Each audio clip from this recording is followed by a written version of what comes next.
So on that scale, that order that Ayurveda considers, sacred, the evolution from matter into consciousness, from earth nourished by water and sun, and given color and light and movement, spreading, taking space, until eventually it dissolves the flower, for example, right, and becomes compost, fertilizer for something else to grow, maybe another flower. That's why perennial plants, they get bigger the more you leave them in, and the more they come back. So so that's the sacred order of evolution, right? That we human also obey, if you will, because we're born, we're very heavy, plump, juicy babies, earthy, very earthy, and then we start to get a sense of self-identity. We start to like things, dislike things. Kind of like we start to hatch and really come into our strength. Pitta season, we have more fire. We have fire of desire, a fire of determination to grow, to achieve, to grow up, right? And then we mature. We mature into the householder age. That's more Pitta. We're very focused. We are disciplined. We have jobs, we have families, careers. We take our stances on our, principles. And as we start to age, our opinions and views, they kind of start to shift a little. And why is that? We start to be more accepting of other people's views, because by now we've spread out within this lifetime the way we have led it up till now, and we've kind of blossomed. And eventually a time comes when we die, and hopefully we die knowing that we have lived well, knowing that we have been, an inspiration, nourishment, some kind of food for, others. And, many traditions will affirm to the afterlife. So a lot of traditions believe in coming back, rebirth, for example. And nobody wants that always to look the same. When we go to the earth, we give food for something new to come up, and we want that something new. We want it better. We just want it better and better each time. We're innately programmed to want to grow. And even as we die, we still want to give an opportunity for some growth, So where we are in this season, if you look around, the high Kapha, the real solid ice, right? That earth element is starting to get more liquid. It's more muddy. We had a little rain and some movement, some high winds. So we have this slight warming to 2 weeks of solid freeze here in Michigan. So things are getting a little more watery. On that scale of elements, if we have a weakness somewhere, and if we have a weakness like in the water earth area, it will show up in your lower back. That's why so many people throw out their back at the height of Kapha season, at the height of February or March. It's the lower back.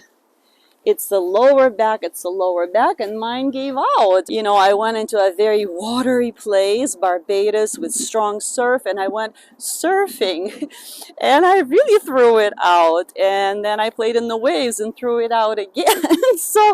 And there was a lot of wind too. So I weakened my water element, and it's the sacrum right here, the area between your actual sacrum, your hand shaped like your tailbone, and pubic bone. That's when earth and water meet in the body. So my lower back is out, and I need to just get it back. Forget the strengthen. I just want to get it back, kind of reclaim it. So I am going to reestablish that sacred order and make sure there's an equal amount of effort and energy and attention at each point where the elements reside in the human body. Dynamic chair is pretty awesome for that. It's safe and everyone can try.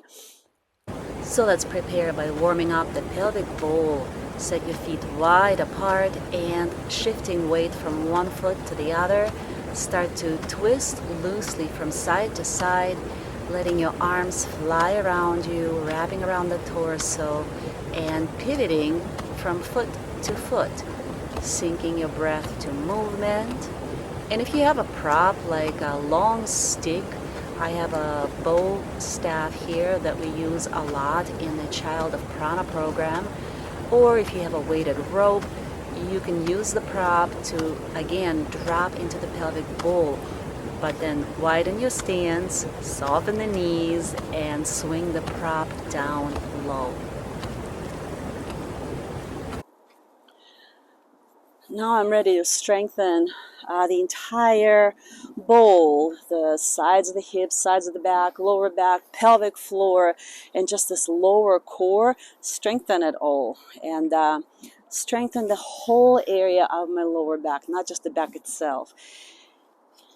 Like a plant, I'm going to keep coming up the order and dissolving down the reverse and see if I can come up a little better each time.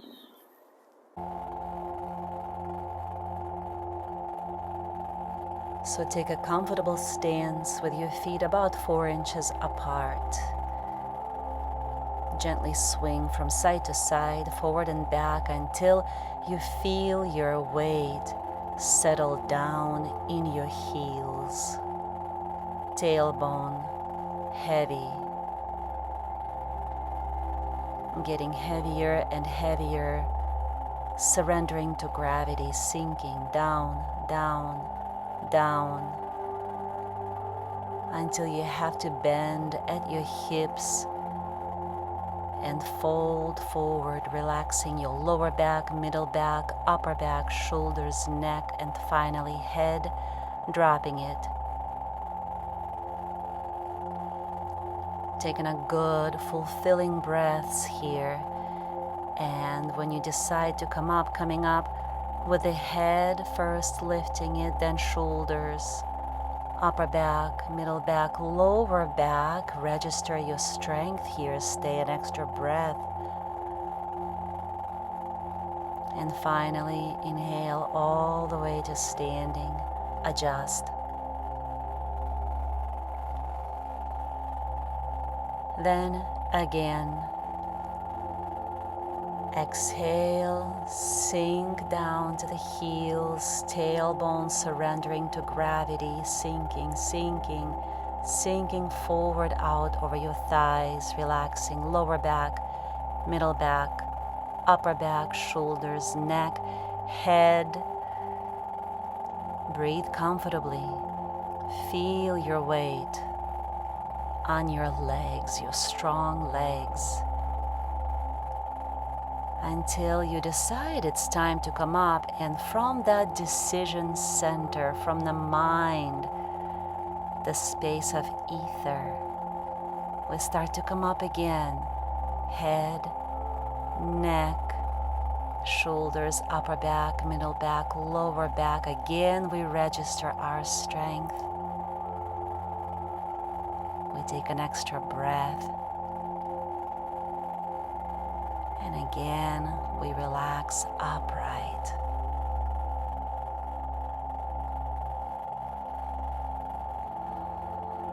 We repeat this sequence. Exhaling, getting heavy in the heels, tailbone, lower back, middle back, upper back, shoulders, neck, head. Inhaling, lighten the head, shoulders, middle back, lower back, knees. Exhale down to the earth, getting heavy.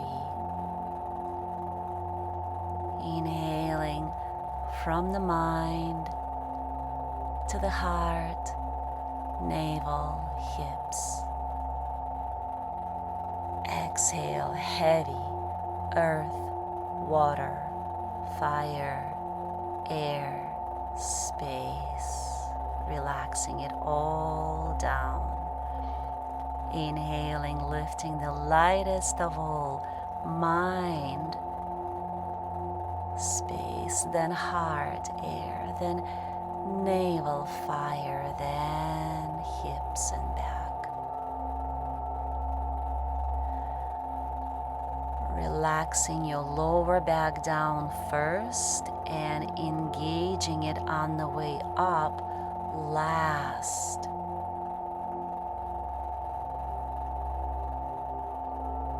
So that it doesn't have to lift the whole of you on the way up, only after your upper body has already ascended, stacking the elements up and relaxing them down. Repeat as much as you like, go as slow or as fast as you like, but at the end, make sure to clasp your arms, bend the knees, and from the head down now, roll down, relaxing your entire spine forward to give your back a break and a release after that strengthening sequence. Stay as long as you like and enjoy your breath here.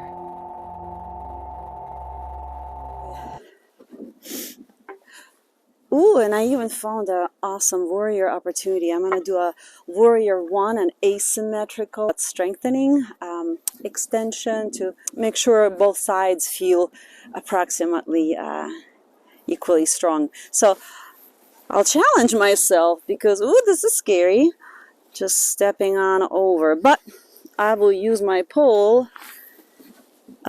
for help. And here we go. That was a leap of faith, but I did it. And now engage all the levers I usually would in such a stretch. Root down through the feet, especially through the heels. Connect at the thighs, hips,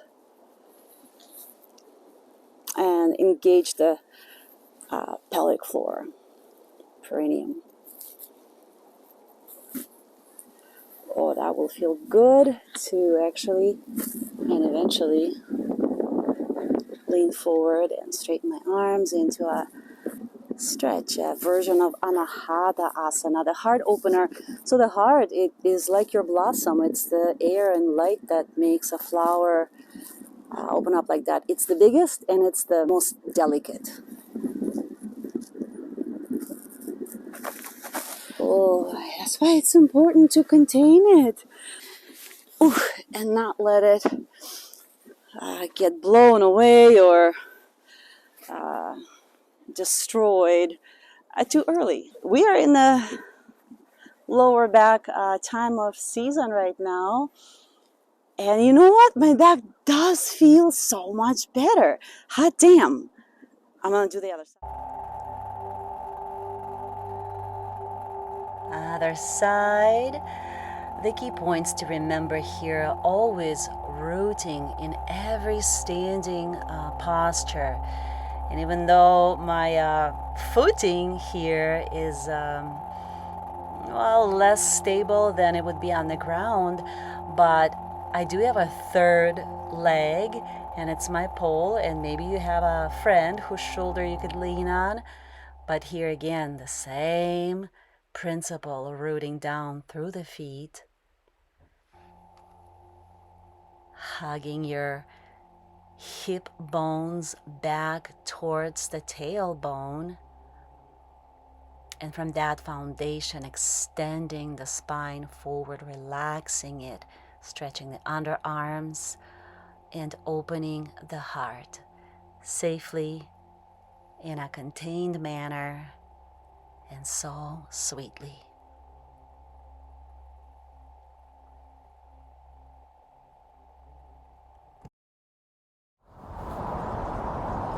Much better. That's a lot of what we do in childhood prana. Truly apply these concepts, these sequences, these sacred algorithms to our practice, to how we move, how we breathe, how we eat, how how we talk, how we sense things.